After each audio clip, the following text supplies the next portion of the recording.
Good morning and thanks for being with us. I'm Heather Abraham. While it's still summer vacation, those back to school thoughts are starting to creep in. I'm sure you've seen them, the back to school sales in the stores for notebooks, backpacks, and fall clothes. That's already happening, right? And school starts in many school districts this month. Pittsburgh Public goes back on August 28th. And with the start of a new year comes some stress and anxiety, not just for the students, but for parents as well.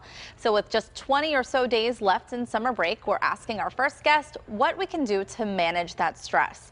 Welcome parenting expert and PTL regular contributor, Dr. Debbie Gilboa, also known as Dr. G.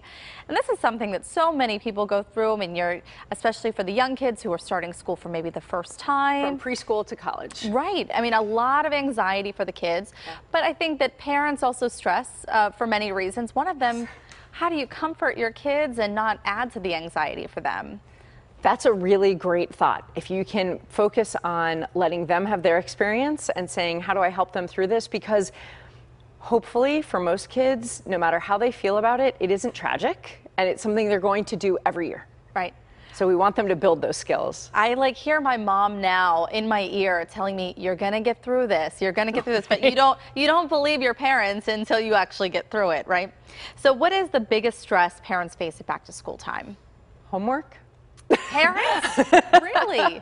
I wish that wasn't true. I do think for a lot of parents, homework, hopefully most parents have the skills to not feel like they're going to have to do their kids' homework, because that's a terrible idea.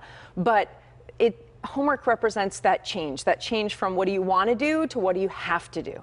Right. And that, I think, is really the biggest stress for parents. And the schedule change now, where school isn't just school. It's back to school sports and after school activities and waking up earlier and going to bed earlier and packed lunches and homework, and it changes a lot of things. And so what is your suggestion for parents when it comes to homework? Is it setting aside a specific time of the day, or? So I think two things. One is for younger kids is to ask if there's homework, what's the expectation? Is it the expectation in younger grades that they'll work on it for a certain amount of time and get done what they can get done? Is the expectation that they'll do it on their own so that the teacher can see what they can handle and what they can't? Right. Or is the expectation that everything gets finished and the teacher needs a note if there was something they struggled with?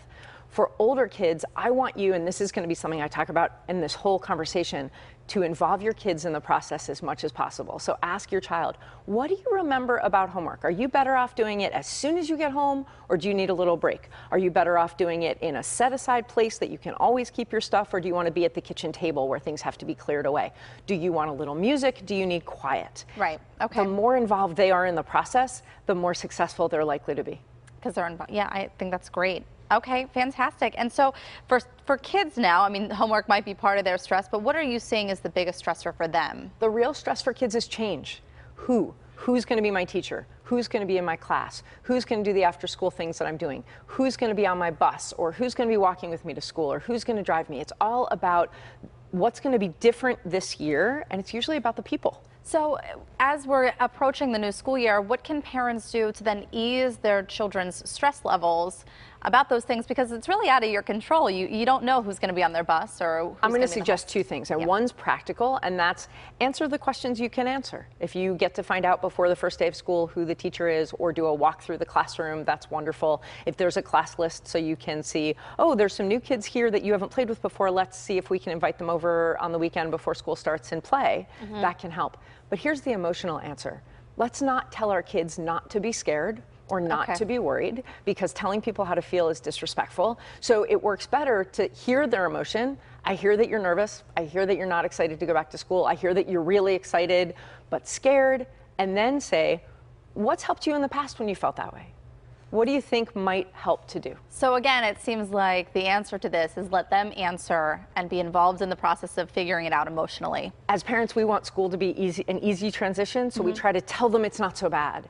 That never works. Like you said, you didn't believe your parents. Right, They won't believe us. They will feel more comforted if we can hear their emotions and then talk about some strategies. So, and that's how you can make it easier. So how can we make it easier on ourselves? Because it is hard to see your child go through something like that and want to jump in and get involved. First of all, by reminding yourself, like you did, oh, right, I went through this and I didn't believe my mom, but I did make it through. Yeah. And reminding ourselves the reasons that we want our kids to go to school. But the other thing is, try and grab something. This is a time for new ideas. So try and grab something that you've wanted your child to do for themselves that you now that you're in 4th grade, I want you to think about how you're going to get your stuff done in the morning. Try and think about the school times that are stressful and figure out what your child could do differently that would make it a little less stressful. Great. And what good can come out of back to school?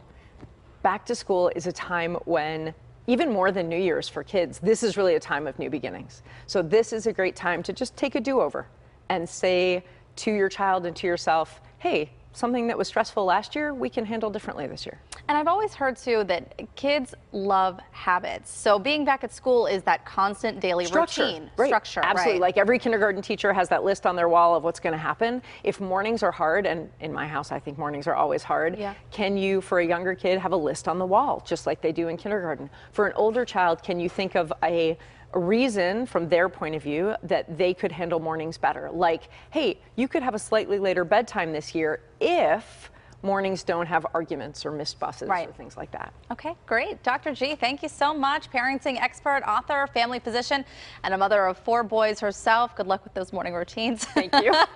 You can find a link to her website and her Facebook page and books at kdka.com/PTL.